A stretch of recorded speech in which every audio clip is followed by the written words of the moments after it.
Oh, fuck!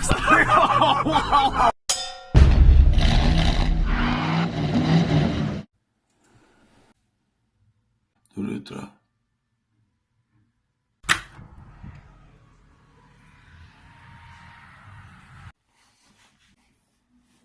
What the fuck?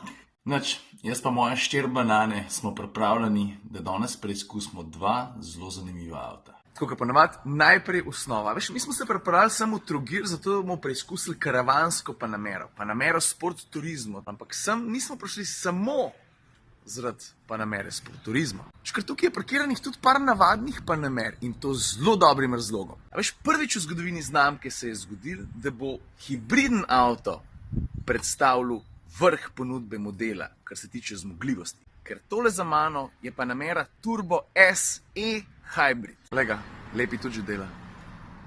Cold start? Dajva enega.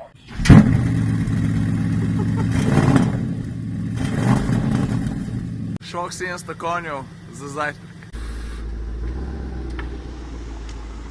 Zdaj imaš na Sport Plus. Kaj hočem deska na elektriko? A hočem imeti elektrike več za ovinke? I'm gonna play this motherfucker for y'all. Desno! Ne, naprej! Ja, pa desno. Ja, levo, ja!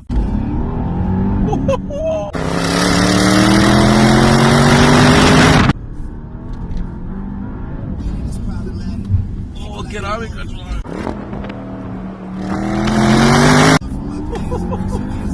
Dobro jutro, stari. Dobro jutro. Ti si tudi... Stop igra. Pauza za razgled. Ok, gremo naprej.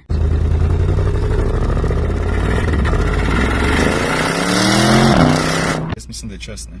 Kaj ga boš? 3, 4...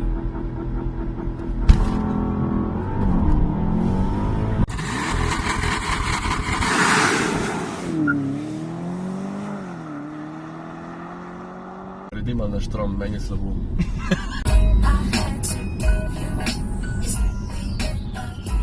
No, zdaj, ko si se skupaj malo umirili, lahko povem par čisto osnovnih stvari o tem avtu. Za začetek, jaz pa Saša se ves čas igrava s telim stikalom. A veš, prvi program je izhodiščen e-power mode. To pomeni, da se v osnovi voziš na elektriko. Do vsega, v idealnih pogojih, pa če si res v easy, je 50 km. Drug mod je auto hybrid mode, kar pomeni, da avto ves čas sam prilagaja delovanje sklopa. Se on odloči, ali bo sam elektrika, ali bo sam motor, ali bo oboje skupaj. Ta tretji program je pa sport mode. To pomeni, da ne glede na to, kako ti voziš, tudi če voziš ful počas ali pa ful hiter, v vsakem primeru dela bencinski motor. Da se razumemo, za vsakim od teh programov se zraven prilagajajo še podvozje, pa vse stvari, ki vplivajo tako ali pa drugače na vozno izkušnjo.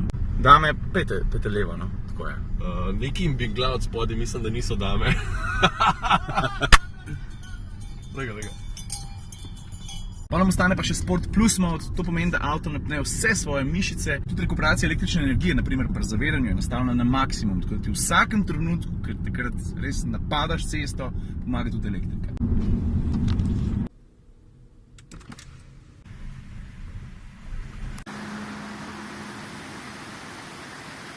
Ej, se so vsi strinjamo, da je tole en najlepših koncev na Hrvaškem?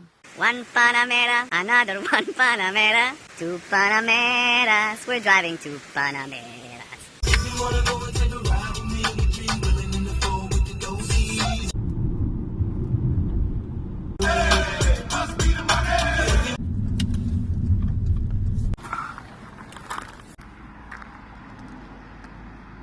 Lepo pa je tukaj, to pa. Mogoče pa to primeren čas, da naredim en tak kratek recap. Ajde, ko pride do zmogljivosti, sploh ni vprašanje. 680 konjev, 850 Nm navora, avto je zver. Pa ne pozabi, da je to vrh ponudbe, ko pride do Panamere, kar pomeni, da je avto že v osnovi ekstremno dobro opremljen. Zračno vzmetenje, 4-kolesen pogon, vektorski prenos navora od kolesa do kolesa po potrebi. Pa 4-kolesno krmiljenje, pa ne pozabi, v primeru tega avtomobila gre za podaljšano izvedbo. A koliko stane, te zanima? Ja, cenovna osnova za tole, v kateri se jaz pa Saša vozima danes, je 250 €, 250 000. Lahko si pa ziher, da je cena točno tega avtomobila tam okrog 300. Veš, to so one executive fore, ki tukaj zadaj skrivajo misce pa podobne fore.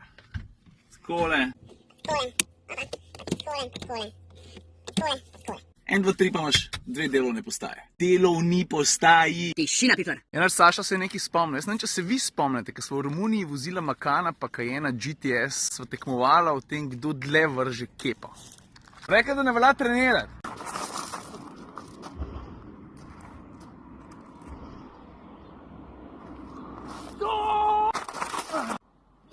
1-1.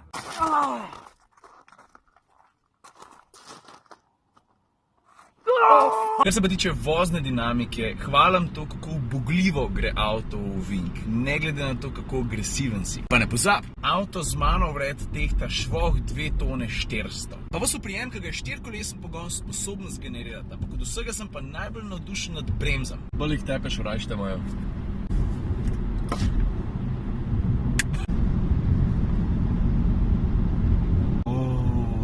Verjetnostni račun je bil, da bo on šel. Kaj sploh delal sred ceste? Ni smešno, ampak zakaj se nama to dogaja? Že v Romuniji so ptičke skenslale. No, tako prva polovica dneva ob druženju s Panamero Turbo SI Hybrid je za nama. Vozna dinamika vrhunska, krmiljenje odlično, dobro skriva svojo maso, ker ni majhna. Všeč mi je tudi to, da se lahko zaneseš na elektriko kot na primarni vir energije, pa se ne rabe zaradi tega nazaj držati oziroma se voziš normalno, pa lahko tudi precej hiter. Ampak po mojem najbolj še takole zaključim. Jaz se še v lifeu nisem tako hiter pelil v kakšnemu potovalnemu GT-ju. Pa samo še ena stvar, ki bo vse skupaj verjetno najbolj povzela. Možakar, ki je včeraj vodil tiskovno konferenco in razlagal vse, kaj avto zmore in tako naprej, je proti koncu rekel še eno stvar, ki smo mi sam malo brvi dvigali, pa rekli, v redu. Ja. Rekel je namreč, da je to ena taka družinska izvedba Hypercara 918 Spider. Sem se malo smejal. Zdaj pa nisem več toliko prepričan, če ni imel dec prav. Kjera dva glupana. Kjera dva glupana. Oh, fuck! Jaz sem hotel merilnike posneti. Pa me tako zabil v zid.